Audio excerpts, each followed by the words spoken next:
Et donc, il y a quand même tout ce jeu. Alors, ce qui est important à rappeler, c'est les trois objectifs, on peut résumer, de la restauration.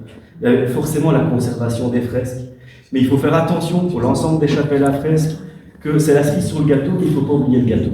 Si on n'avait pas mis hors pot, les fresques sont non restaurables. Donc il y a quand même un très gros travail, qui était l'objectif 1, de conservation non pas des fresques, mais de l'édifice.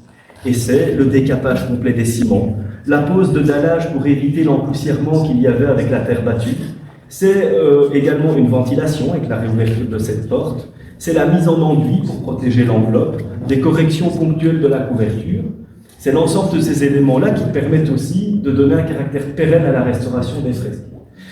Le troisième objectif, c'est plutôt un objectif de valorisation. Jean en parlait dans le film. On avait perdu cette porte occidentale. Elle se trouvait 6 mètres en amont. Mais il est clair que d'arriver latéralement, directement sous le Christ, nuisait considérablement à la perception. La réouverture de cette porte, bien que trop proche, donne au moins un caractère axial.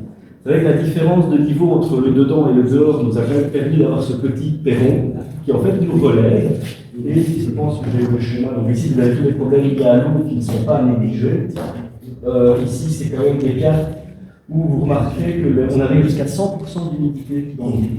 Donc c'est des eaux foncées de 100%, ça veut dire de l'eau visible. Mais ce qui était curieux, c'est que ça n'était ni en pied de toiture, ni en pied de mur.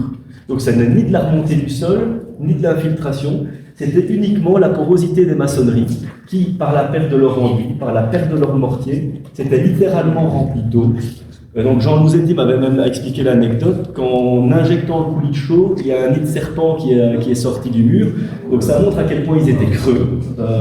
Et donc ce sont toutes ces qualités qui ont dû justement justifier la remise en enduit, tant critiquée par ailleurs, parce que c'est vrai que ça change l'enveloppe, l'esthétique, l'habitude.